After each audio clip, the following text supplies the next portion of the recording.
tudo bem? Meu nome é Paula Lopes e esse é o primeiro workshop do evento #é muito mais que roupa. Bom, para começar, antes eu vou falar um pouquinho sobre esse nosso projeto. Nós, alunos do curso de produção de moda do Senac São José dos Campos, estamos no nosso último projeto integrador, que nada mais é do que uma atividade prática para encerrar uma unidade curricular ou uma matéria, onde nós colocamos em ação tudo que já aprendemos em sala de aula com os nossos professores aí ao longo do curso. E essa, sendo a última atividade do curso, nós tivemos que planejar um evento. A gente pretendia fazer um desfile, mas devido à pandemia a gente tomou uma decisão aí meio diferente, de modo que a entrega desse último projeto realmente contribuísse com a sociedade e que levasse uma informação mais profunda a todos, já que o momento instantaneamente trouxe essa reflexão, de que tudo pede por muito mais propósito. E é justamente em cima dessa palavra que o nosso primeiro workshop, O Futuro da Moda em um Cenário Pós-Pandemia, permeia. Sejam muito bem-vindos!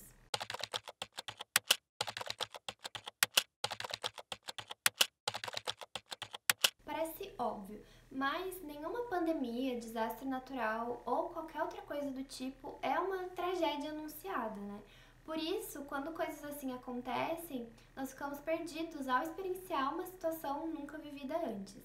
Vários sentimentos ficam pairando nas nossas cabeças, deixando todo o coletivo com medo do amanhã, com medo da morte, medo da economia, com aquela pergunta, o que será de nós agora? E quando se trata de moda, nós sabemos que ela é muito mais que roupa e que ela reflete e absorve toda a atmosfera da sociedade, Ela vai se tornar um reflexo dos nossos sentimentos e aspirações, tanto de maneira individual quanto de maneira coletiva. A pandemia do coronavírus já dura alguns meses e nós já tivemos tempo para parar e refletir sobre o que deve ser feito agora. A moda é um dos segmentos mais afetados pela pandemia, já que ela não é considerada essencial.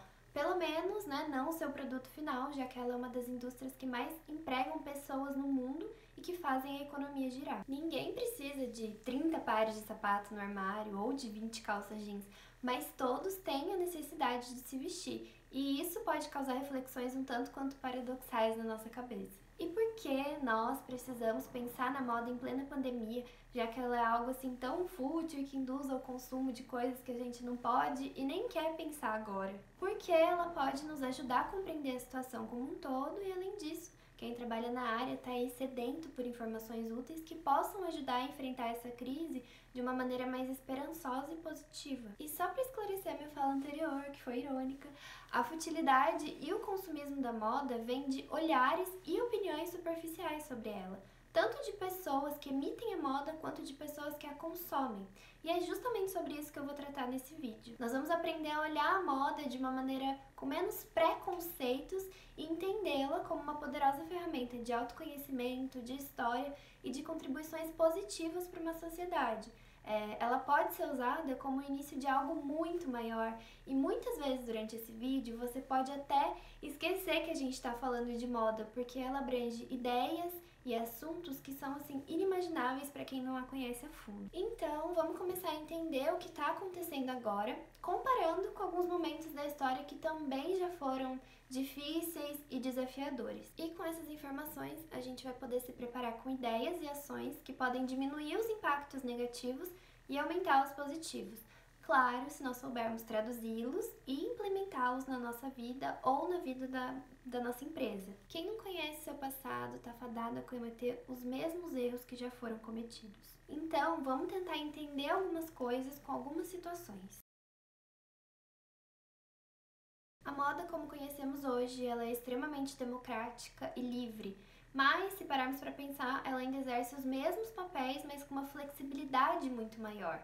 Em tempos remotos, ela diferenciava os mais fortes dos mais fracos, os mais ricos dos mais pobres, tudo de maneira bem literal. E ainda hoje ela é sinal de status, e falando de semiótica, que é uma linguagem que investiga todas as linguagens possíveis, ela é um poderoso signo, ou seja, ela é uma síntese de ideias e conceitos que são transferidos para a criação de um estilista, de uma marca ou de uma comunidade e transformada em vestimenta, em indumentária ou em trajes, que vão alcançar as pessoas que estão alinhadas com essas ideias e com esses conceitos propostos. Um exemplo claro de diferenciações atuais são os próprios estilos, Existem pessoas básicas, existem pessoas modernas, quem prefere por roupas mais criativas, quem opta por se vestir de maneira mais sensual, as roupas, por exemplo, que um presidente usa, as roupas que uma advogada usa, enfim. Cada uma dessas pessoas nos causa uma impressão diferente. E essa impressão é um estímulo imediato que o nosso cérebro busca para fazer associações de acordo com o que se conhece, em sincronia com a nossa cultura, a nossa sociedade e a nossa origem. Além disso, os estilos escolhidos são uma extensão tangível de uma pessoa, mas que não garante interpretação certeira e objetiva dos outros, né? Ou seja, nem todo mundo vai entender os seus símbolos. Muito pelo contrário, todos nós estamos sujeitos à subjetividade do olhar de cada um e cada um está sujeito à subjetividade do nosso olhar. A questão das diferenciações serem cada vez menos literais e mais flexíveis, mesmo que algumas vezes de maneira velada, tem muito a ver com os períodos de crise que a gente já viveu durante a história. Vamos pensar, por exemplo, na Primeira Guerra Mundial, que foi a Grande Guerra, que serviria para acabar com todas as outras guerras, né? Antes dela acontecia o período da Belle Époque, que foi uma fase de bonança, de luxo, de ostentação para a nobreza, com nítidas diferenças sociais no vestir. E a partir de 1914, muitas coisas mudaram, né? As mulheres precisaram ir para o mercado de trabalho para manter a roda da economia girando, enquanto os seus maridos e todos os homens da sociedade se sacrificavam em prol dos seus países e dos seus ideais. E com isso, as roupas ficaram mais simples e utilitárias, aproximando classes e meio que padronizando a maneira de se vestir, graças a um esforço coletivo muito maior que qualquer outro ideal individual. 2 anos após o final da guerra, né, nos anos 1920, diversas coisas aconteceram de maneira simultânea, né? Tiveram doenças como a gripe espanhola e outras também trazidas da guerra de trincheiras. Teve a emancipação feminina, a ânsia da descoberta e da exploração da liberdade sexual, a alegria pelo fim da guerra. Tiveram as saias, os cabelos curtos, a silhueta andrógena, jazz, as melindrosas, a crise de 1929. Enfim, não é à toa que a década foi chamada de Anos Loucos. A gente consegue perceber que a guerra desencadeou uma série de descobertas e de novos comportamentos que aproximou as pessoas em nome de ideais em comum. A década de 1930 começa com a Grande Depressão e termina com o início da Segunda Guerra Mundial em 1939, que faz as mulheres retornarem ao mercado de trabalho, os homens aos campos de batalha e tornam diferentes coisas que nunca mais voltariam a ser como antes. O clima de medo, insegurança, incerteza, escassez e tristeza também predomina e corrobora com a austeridade das roupas utilitárias que eram produzidas em tecidos de alta qualidade e limitados em quantidades, já que todos os esforços e matérias-primas eram direcionados à indústria bélica. Dá para perceber no ato de se vestir uma dureza que servia como um escudo protetor para tanta tristeza e insegurança que a guerra trazia. 2 anos após o final da guerra, em 1947, o New Look de Christian Dior ganha força e redefine a silhueta feminina, que foi inspirada no século XIX, no período vitoriano, que consistia em uma cintura bem marcada e estruturada por um espartilho, uma saia midi, que era bem volumosa, sustentada por uma anágua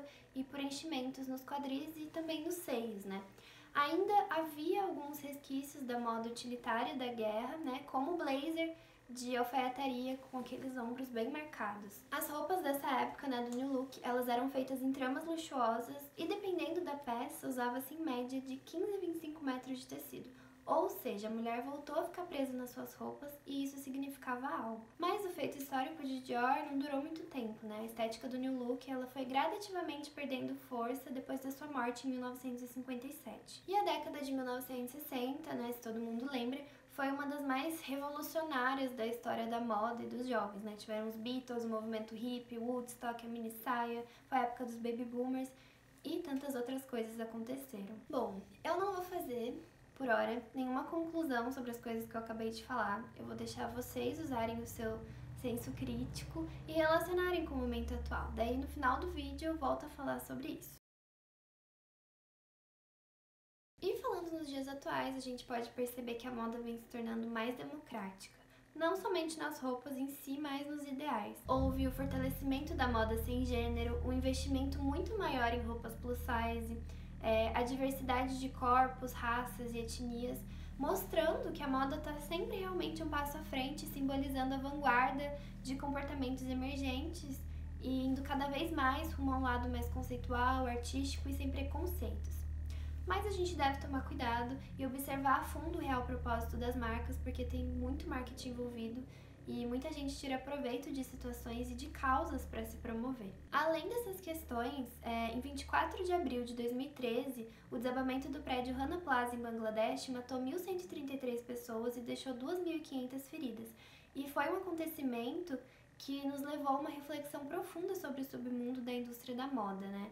Que escraviza pessoas, que destrói o meio ambiente e que ressalta o lado mais sombrio do capitalismo, né? O lucro a qualquer custo. E com isso, e com a ajuda do movimento de conscientização do Fashion Revolution, nós que somos da área, a gente busca cada vez mais uma moda limpa, sustentável e consciente, que visa respeitar os 3 pilares básicos da sustentabilidade, né? Que são as pessoas, vidas importam, o meio ambiente e a economia. E esse pensamento serve de base para qualquer empresa de qualquer ramo ter uma vida jurídica saudável. Ou seja, os termos empresa, valores, missão, visão são muito abstratos quando a gente não coloca o que realmente importa em pauta, que não é o dinheiro, mas sim o propósito, que faz tudo ter sentido, né? E essa ideia, ela é relativamente nova e emergente, porque a gente ainda está meio a uma maioria e é todo um sistema que pensa de acordo com o esquema da Revolução Industrial, né? Que nada mais é do que linha de produção, quantidade e lucro.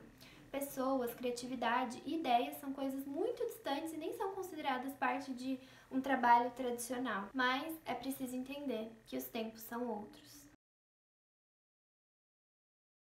A gente está vivendo a pandemia, né? Esse é o nosso real status atual. Quem pode, fica em casa, quem precisa trabalhar, sai de casa protegido e preocupado em não se contaminar com o vírus. Então, realmente, o produto final da moda, que são as roupas, né, os calçados, os acessórios, não são coisas muito atrativas, já que alimentação e higiene são prioridades no momento. Além disso, muitas pessoas estão perdendo, né, os seus empregos com o fechamento permanente ou temporário de algumas empresas. Então, o dinheiro é algo incerto e, como a gente bem sabe, o respaldo do governo é deficiente com o povo, o que aumenta a sensação de insegurança e de incerteza, principalmente em relação aos mais vulneráveis. Roupas novas para quê? Né? Qual ocasião que deve ser grandiosamente celebrada nesse momento? Para frequentar qual ambiente? Responda essas perguntas de maneira sincera, né? Não existe certo ou errado, porque são elas que vão nos guiar a refletir sobre o que está acontecendo agora e sobre o que pode vir a acontecer. Até quem trabalha com conteúdo de moda e não um produto em si se vê diante de uma escassez de ideias, né? Dicas, looks, inspirações. Quem precisa disso no momento, né? E se não é disso que a gente precisa falar agora, a gente vai falar do quê? Já que a moda é muito mais que roupa, a gente precisa potencializar o seu lado que carrega propósitos. E é justamente isso que a gente está fazendo aqui hoje, né? Transformando como missão trazer informação, trazer história, reflexão para quem a gente puder tocar com o nosso trabalho, para aguçar o senso crítico, o pensamento crítico das pessoas, não somente quando a gente fala de moda, mas também quando a gente fala de pessoas, de economia, de política e de todas as situações que estão em pauta nos dias desafiadores que a gente está vivendo. O coronavírus e o período da pandemia nos mostra que alguns comportamentos que eram emergentes antes de tudo isso acontecer estão crescendo e se fortificando, fazendo a gente perceber que o Covid-19, de certa forma, está sendo um verdadeiro catalisador de comportamentos, de hábitos, atitudes e reflexões mais conscientes. Mas, para todo movimento, existe um contramovimento, né? Enquanto muita gente vem se questionando sobre exageros, sobre a falta de responsabilidade social, ambiental, política e econômica, e até mesmo o papel dos influencers, né? Das marcas, enfim, das pessoas em geral, foram questionados, enquanto outras pessoas foram tocadas por um sentimento de saudosismo e mantiveram as mesmas crenças e iniciativas conservadoras de antes, né? Eu acredito muito na subjetividade das coisas, mas em alguns casos basta observar a história para entender qual é o lado certo e se realmente existe esse lado certo, né? Eu também queria comentar com vocês sobre uma expressão que muitas pessoas usam, claro que muitas vezes sem refletir sobre de uma maneira positiva e inocente, que é: eu queria que tudo voltasse logo ao normal. Mas a gente realmente quer que as coisas voltem ao normal? Ou a gente quer dar passos à frente e melhorarmos como pessoas, como sociedade, como nação? Pensem nisso. E agora, falando de tecnologia, ela está exercendo um papel mais importante do que nunca, né? Tanto no sentido emocional, de unir as pessoas mesmo à distância, quanto na área informativa, na área educacional também, né, de entretenimento e de trabalho, principalmente. As suas influências já estão sendo bastante sentidas, né, principalmente quando a gente fala de não linearidade, né, a execução de várias coisas ao mesmo tempo e a capacidade de armazenar conhecimento sobre diversas áreas diferentes. Não é tão antigo o assunto da não linearidade, né? Mas o tempo de máquina, que é aquele padrão linear que segue uma linha cronológica, onde as coisas sempre têm que acontecer do mesmo jeito, no mesmo tempo, com os mesmos movimentos e resultados previstos, não só é antigo, como vem sendo praticado há alguns séculos, né? Criação, inspiração e fluidez não estão inclusos nesse pacote, muito pelo contrário, eles são completamente, podemos dizer, desprezíveis quando a gente fala de linearidade, porque a linearidade é rígida, ela é austera, ela não admite inovação. Já o tempo não linear, né, ou tempo vivo, é algo mais fluido, né? Ele é uma característica das gerações mais jovens que pensam de maneira fluida, sem muitas regras e que escolhe por seguir diversos caminhos ao longo da vida. Em alguns casos, 2 ou mais caminhos são percorridos ao mesmo tempo. Com isso, a gente consegue entender que se o pensamento consciente atingir a maioria das pessoas, e isso é completamente possível, já que a gente ainda vai experimentar muitas sensações devido à duração da pandemia, que é completamente incerta e pode durar anos, a gente vai passar a valorizar mais o tempo vivo e a não linearidade, né, que já era uma previsão de tendências para os próximos anos. A gente não vai mais seguir ali uma linha reta e cronológica, onde a gente estuda, trabalha e o objetivo final demora anos para ser alcançado. Hoje, com grandes influências da dinamicidade, da concomitância da tecnologia, nós tendemos a valorizar o tempo vivo, né, onde nós vamos trabalhar, estudar, descansar, viver, tudo junto de uma maneira fluida e bem livre, nos livrando aos poucos das amarras da linha de produção proposta pela Revolução Industrial e mantida até hoje por grandes empresas tradicionais. Muitas pessoas não aceitam esse pensamento mais livre, né? Porque ele acaba estando relacionado a diversas outras coisas, como economia, política, essas coisas. E a gente não está falando só de moda ou de um pensamento aleatório individual.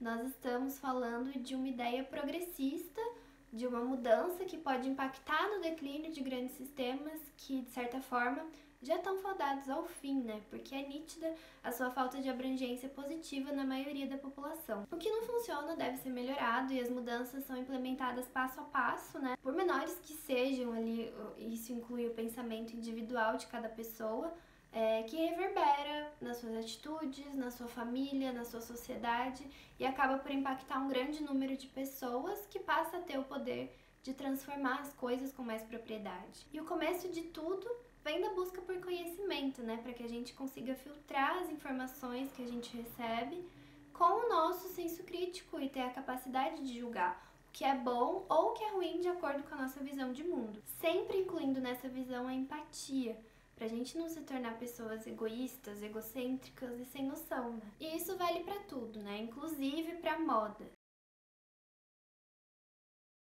E falando em moda, eu acho que esse momento é propício pra gente voltar a falar sobre a atmosfera que rondou o final das duas guerras, como eu prometi lá atrás pra vocês. Eu abordei a questão do conhecimento e de construir um senso crítico, porque se a gente apenas ouve o que aconteceu depois da guerra e leva aquilo como uma decoreba, nada acontece. Mas se a gente analisa os fatos, a gente consegue encontrar similaridades no que a gente está vivendo agora e até mesmo a gente consegue encontrar possíveis previsões de tendências de comportamento que podem servir para muitas coisas, né? Inclusive para quem tem negócios e está sofrendo com a recessão da pandemia.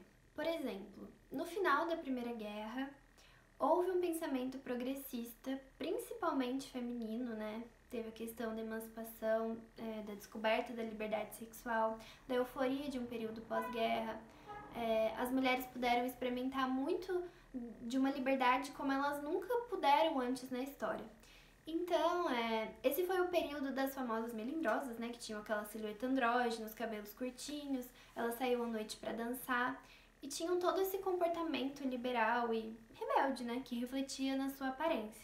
Já no final da Segunda Guerra Mundial, teve o New Look do Dior, né, com peças inspiradas na silhueta do período vitoriano, e essas peças precisavam de enchimentos e anáguas que deixavam a mulher novamente presa nas suas roupas. Mas de certa forma foi algo assim compreensível, porque as roupas que fizeram sucesso, elas refletiam o saudosismo de uma era segura. Mas e agora, né? Lógico que não vai acontecer exatamente a mesma coisa, porque os tempos são outros.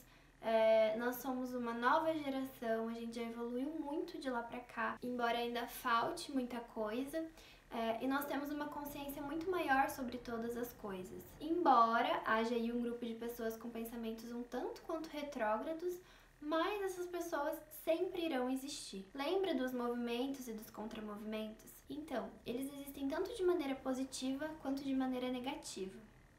Mas, voltando ao assunto, nós também temos que contar que agora a gente tem a tecnologia, a gente está na fase da indústria 4.0 e tem diversos questionamentos super importantes e necessários em pauta, entre tantas outras coisas, né? Então, pelo que a gente já tá vendo e que tende a ser, eu vou destacar em tópicos resumidos, porque o que eu vou falar agora vai ser uma síntese de tudo que a gente já falou até aqui.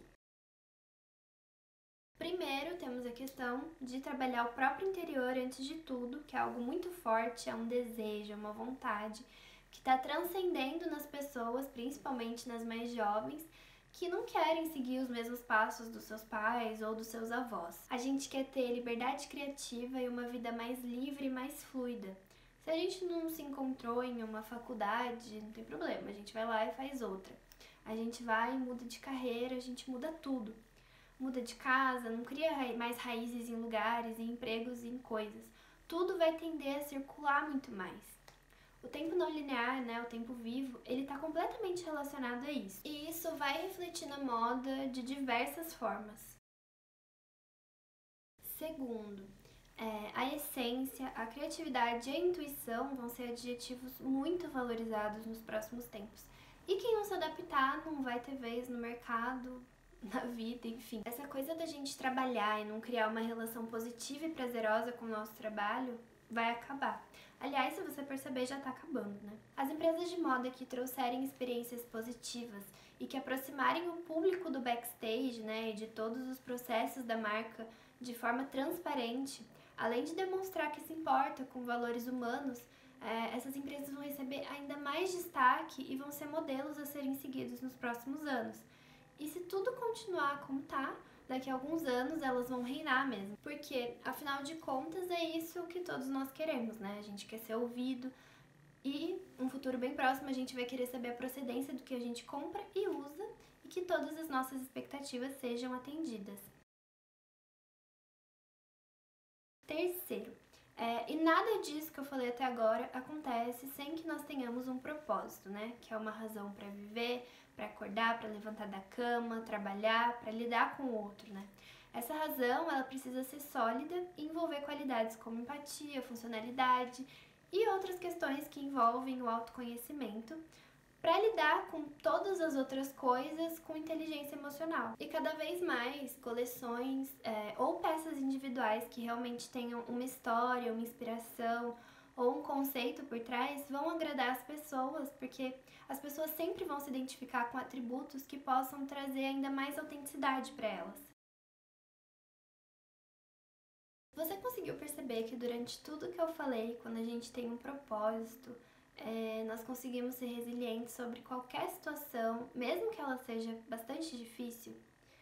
Porque isso envolve os nossos sentimentos e desejos mais genuínos, que são completamente alinhados com a nossa essência e com o nosso nível de consciência também, principalmente. E falando em consciência e propósito, muita gente quer conseguir enxergar na prática essa nova atmosfera, né? Então, eu vou propor algumas reflexões para quem quer tanto usar as informações como pessoa, né, e passar a ter hábitos mais conscientes, quanto para quem quer aplicar essas tendências no propósito ou nos valores e até mesmo nos processos práticos, né, de uma empresa, independente do seu tamanho. Então, pega um papel e uma caneta e anota tudo que eu vou falar aqui agora e depois tenta desenvolver uma ideia bem elaborada em cima desses insights, tá?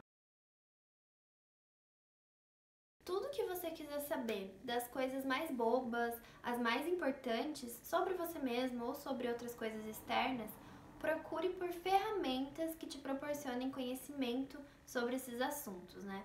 Em todas as áreas, não apenas a que você tem interesse. Porque o mundo ele é feito de uma diversidade de coisas. E se você fica ali travada em uma coisa só, você acaba desenvolvendo uma certa alienação, né? E também é essencial procurar conhecer mais a si mesmo, porque as coisas que acontecem sempre têm o mesmo movimento, sabe? Seja coisas do universo ou que se passa dentro de você mesmo. Quando a gente procura se conhecer, a gente reconhece as nossas fortalezas e fraquezas e se torna um pouco mais leve ter que lidar com o mundo externo. Enfim, busque autoconhecimento na psicologia, na observação, na espiritualidade, no empirismo, na história, em tudo isso junto. Mas onde quer que seja, busque autoconhecimento. A consciência vem de acordo com o conhecimento sobre si mesmo e sobre o mundo. É aquele conhecimento que já está ali intrínseco ao nosso corpo, né? Aquele sentimento que quando a gente vai ter uma atitude corriqueira e comum, até então, né? A gente para e pensa, né? Nossa, eu não vou mais fazer desse jeito, eu vou fazer daquele jeito porque é o melhor pra mim. O jeito antigo, de certa forma, me prejudicava e eu continuava fazendo só por conforto ou comodidade. O novo realmente é difícil nas primeiras vezes, mas depois aquilo passa a fazer parte da gente e a gente acaba assim se perguntando por que eu não fiz isso antes, né? E como a gente tá falando de moda, uma pergunta que pode fazer parte dessa sua nova consciência é: quem fez as minhas roupas? Ou de onde as minhas roupas vieram? Ao invés de comprar dessa marca que tem procedência duvidosa, eu acho que eu vou procurar uma marca local e autoral que pode me proporcionar ainda mais exclusividade. E de quebra, eu vou ajudar a economia local e fortalecer um trabalho único e muito mais minucioso e limpo. Tenta! Bom, o propósito é o que nos move, é uma motivação para alguma coisa em alguma área da vida ou para a própria vida. Nele estão inclusos a nossa bagagem de conhecimentos e autoconhecimento e principalmente a nossa consciência. Então, para eu cumprir meu propósito, eu tenho que estar alinhada com os meus valores que estão dentro da minha consciência e que são descobertos na minha jornada de autoconhecimento. Consequentemente, eu vou ter um senso crítico para julgar o que eu acho certo e o que eu acho errado. Não que eu necessariamente tenha que expor e levantar bandeiras sobre todos os assuntos possíveis, né? Tipo aqueles chats de internet. Algumas coisas realmente são necessárias de demonstrar apoio, né? Demonstrar que você tá daquele lado, mas outras servem apenas para o nosso interno. Bom, os 3 insights são aplicáveis em pessoas físicas ou jurídicas e a gente consegue perceber que quando nós falamos de coisas que são verdadeiras e genuínas, empresas se confundem com pessoas e é justamente essa a nova era. A gente conseguir enxergar pessoas e não muralhas ou corporações, né?